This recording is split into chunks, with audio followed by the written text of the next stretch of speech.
말씀은 열왕기하 19장 29절에서 34절 말씀입니다. 같이 한 목소리로 함께 읽겠습니다. 또 내게 보일 징조가 이러하니 너희가 금년에는 스스로 자라난 것을 먹고 내년에는 그것에서 난 것을 먹되 제3년에는 심고 거두며 포도원을 심고 그 열매를 먹으리라. 유다 족속 중에서 피하고 남은 자는 다시 아래로 뿌리를 내리고 위로 열매를 맺을지라. 남은 자는 예루살렘에서부터 나올 것이요 피하는 자는 시온산에서부터 나오리니 여호와의 열심히 이 일을 이루리라 하셨나이다 하니라.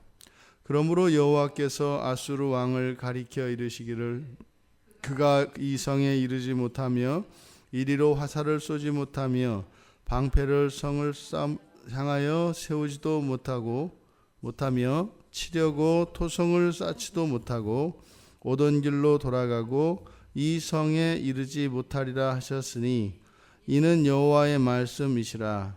내가 나와 나의 종 다윗을 위하여 이 성을 보호하여 구원하리라 하셨나이다 하였더라.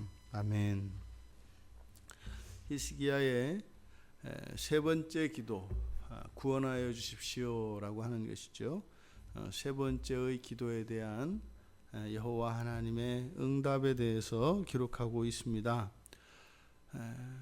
선지자는 또 이제 히스기야에게 보여질 징조가 이러하다라고 말씀을 하면서 금년에 이제 들에서 저절로 난 곡식을 먹고 내년에는 그것에서 난 것을 먹고 제3년에는 심고 거두며 포도원을 심고 그 열매를 먹게 될 것이다. 이거는 지금 레위기 25장에 보면은 그 안식년과 희년에 대한, 그리고 이제 이스라엘 백성들이 가나안 땅에 들어갔을 때, 약속의 땅의 그 땅에 들어갔을 때 어떻게 할 것인지, 그래서 그 해에 안식할 것, 그리고 그 다음부터 6년 동안 그 땅에서 농사를 짓고, 그다음에 7년째 이제 또 그 땅에 안식을 주고, 그리고 이렇게 안식을 7번 한 그 다음에, 그러니까 50년째죠. 50년째 희년으로 삼아서 그 해에도 또한 그렇게 땅으로 안식할 수 있도록 하라라고 하는 여호와 하나님의 명령을 전해줍니다. 그래서 이 안식년 희년이라고 하는 것은 단순히 일하지 않는 것을 의미하는 것이 아니라, 그래서 그때 첫째로는 땅을 쉬게 하는 것이고, 또 하나는 일상의 노동으로부터 하나님의 백성들을 벗어나게 해서 하나님께 집중하고 하나님과의 그 영적인 교제에 그 시간을 사용하도록 하는 것입니다. 그래서 땅을 쉬게 하는 목적과 하나님과 이스라엘 백성 사이에 영적인 친밀감을 더 쌓기 위하여 이 안식년, 이 안식의 제도가 있는 겁니다. 그때 이 안식년 때 하는 것이 바로 그 땅에 씨를 뿌리거나 또 그 땅을 가꾸어서 거기에 소출을 사람의 노동력으로 그걸 만들어내지 않는 겁니다. 그리고 그 땅에서 나온 그것이 그 땅의 주인의 것이 되지 않게 하는 것, 이것입니다. 지금 29절에서 보여지는 이 내용은 금년에는 스스로 자라난 것을 먹고, 이게 이제 안식년 때 일어나는 거다 말이죠. 그 다음에 내년에는 그것에서 난 것을 먹되, 그러니까 2년 연거푸 이렇게 일하지 말도록 하는 것. 그래서 학자들은 이때가 7번째 안식년과 희년이 겹치는 때다. 그래서 금년이 이제 안식년이 오는 것이고, 7월 1일부터 시작되어서 그 다음에 6월까지가 1년이 되니까요. 그래서 이제 안식년, 그러니까 7번째 안식년이 오는 것이고, 그리고 그 다음에가 희년이 되어서 2년 동안은 씨를 뿌리고 가꾸지 않고 저절로 스스로 난 것을 먹는데, 그것은 아무나 먹을 수 있습니다. 그래서 그 땅의 주인이 그것을 거두는 것이 아니라 배고픈 사람들, 모든 사람들이 그 땅에서 난 것을 누구나 다 먹을 수 있도록 하는 것이 이 안식년과 희년제도입니다. 지금 이렇게 그 안식년과 7번째 안식년과 희년이 연거푸 오고, 그리고 이제 그 다음 해에 3년째 심고 거두며 포도원을 심고 그 열매를 먹게 될 것이다. 희년은 모든 것의 회복이라고 그랬습니다.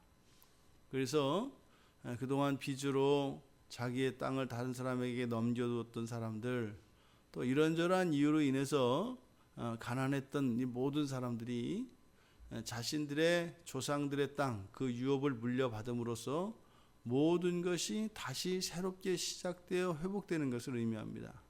그러니까 지금 히스기야에게 하나님이 주신 이 징조는 바로 이미 모세를 통해서 주셨던 그 희년 제도를 통한 모든 것의 회복. 그래서 지금은 사내립에게 침략을 당하고 끊임없이 괴롭힘을 당했지만 이제는 그 모든 것이 끝나고 회복될 것에 대한 그 약속의 말씀이었던 겁니다. 저절로 자라난 곡식을 먹는 것은 이 안식년, 7번째 안식년에서, 그래서 앞서 말씀드린 것처럼 그 여호와의 관계 회복을 위한 하나님의 주권적이며 일방적인 은혜에 대한 설명이 되겠고, 또 그 다음에 이제 희년, 50년째 되는 희년, 이것이 이어지는 것은 다시 한번 2년 동안 이때는 이제 안식년을 가지게 되지 않습니까? 그러니까 우리의 안전과 우리의 삶이 여호와 하나님의 은혜로 그렇게 살아갈 것을 히스기야와 그 이스라엘 백성들, 남유다의 백성들로 하여금 확신하게 할 수 있는, 그래서 하나님과의 관계를 더욱 공고하게 하여 정말 이제는 하나님 앞에 굴복시키기 위한 그런 은혜라고 할 수 있겠습니다. 그리고 이제 희년이 지나고 나서 자신들의 땅을 회복하였을 때, 자신들의 주권을 완전히 회복하였을 때 이제 하나님의 약속을 믿고 또 여호와 하나님을 의지하며 그렇게 일상을 살아가게 하실 것이다 라고 하는 의미로 받아들일 수 있겠습니다. 그리고 이제 30절, 31절 보니까 이제 남은 자 사상이 또 나오는데 환난이 있을 것이다. 환난이 있을 것이다. 왜요?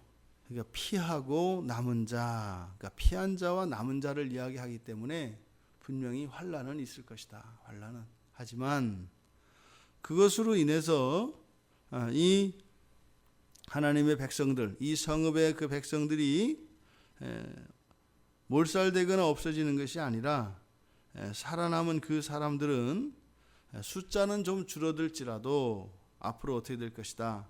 더욱 번성하게 될 것이다 라고 하는 그 말씀입니다.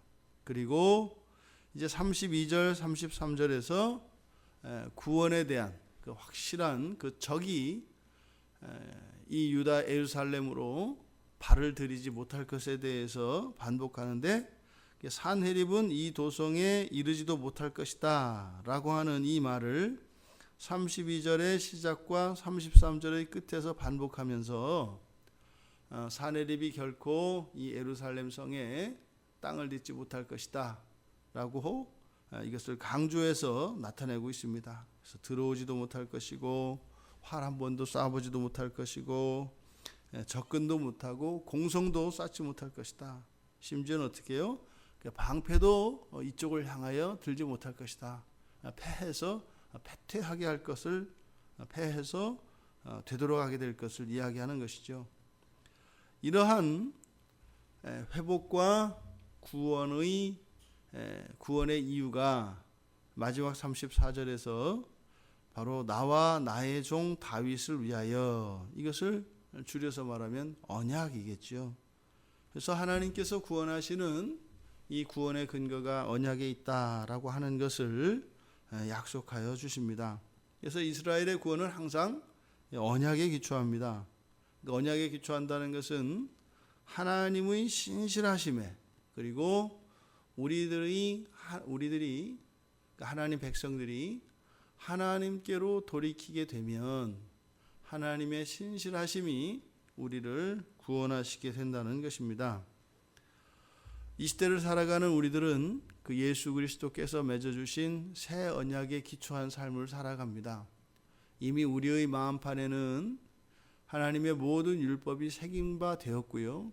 그것이 우리의 행위로 말미암는 것이 아니라 하나님이 우리 마음속에 하나님의 율법을, 우리의 신비에 그것을 기록해 주셨기 때문에 우리의 마음이 예수 그리스도께로 돌아선다면 우리의 삶 속에 그 하나님의 신실하심이 언약에 기초하여 우리의 삶을 구원하시고 이끌어 주실 것이라는 겁니다. 이러한 안식의 원리가 우리의 삶에 정착되어야 합니다. 안식은 우리에 의해서 만들어지는 것이 아니라 우리들의 순종에 의하여 하나님에 의해서 이루어지는 것입니다. 안식은 우리 그리스도인들에게 주어진, 하나님의 백성들에게 주어진 영원한 권리입니다. 우리는 예수 그리스도를 믿는 믿음 안에서 여호와 하나님을 믿는 유대인들이 그 안식의 규례를 지키며 그 안식을 누렸던 것처럼 우리 그리스도인들에게는 또한 예수 그리스도를 믿는 믿음 안에서 이러한 안식이 주어져 있습니다. 그런데 언제부터인가 우리들은 우리의 권리를 망각하고 불안과 걱정 속에서 우리들 스스로 우리들의 안식을 만들기 위하여 지나치게 애를 쓰고 살아가고 있습니다. 심지어는 주일마저도 뺏겼고요.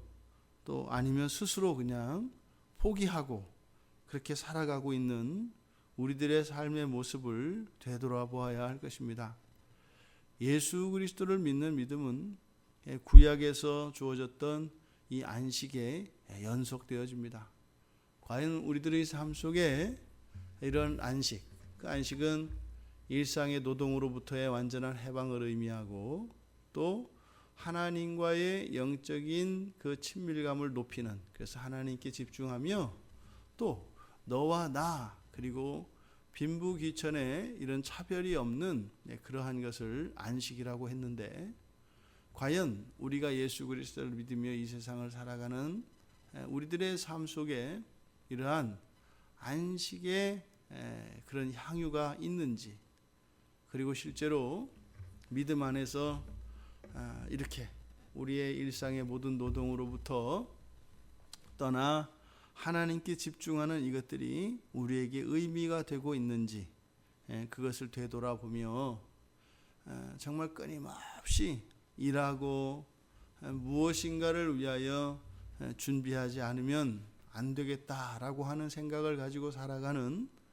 이 세속인들과 구별된 그런 삶을 살고 있는가, 이것을 한번 돌아볼 수 있는 은혜의 시간이 되기를 바랍니다. 하나님, 저희들의 삶 속에 하나님의 주권이 저희들에게 주시는 그 안식을 누리고 그렇게 누리며 살아가는가, 저희들 자신을 한번 돌아볼 수 있기를 원합니다. 저희들이 누리는 이러한 안식이 넓게는 하나님의 은혜 안에 있지만 또 저희들의 수고가 반드시 요구되어진다고 하는 이런 생각을 가지고 살아가는 이 시대에 저희들의 삶은 세상 사람들의 삶과 구별되고 있지 않은지 다시 한번 되돌아볼 수 있는 은혜를 내려 주시옵소서. 성령 하나님은 살아계시고 언제나 저희들에게 은혜를 베풀어 주시며 언약을 지키시는 신실하신 하나님이신 것을 믿으면서도 우리의 삶 속에 이 안식과 희년을 누리지 못하고 있다면 저희들의 신앙에서 아주 소중한 신앙의 권리를, 그 유산을 누리고 있지 못한 것임을 깨닫게 하여 주십시오. 참으로 하나님께서 은혜를 주셔서 스스로 자라나는 것을 먹고 또한 저희들이 다시 한번 심고 거두며 포도원을 가꿀 수 있는 그러한 인생을 하나님께서 허락하여 주시기를 간절히 바라오며 예수님의 이름으로 기도드리옵나이다. 아멘.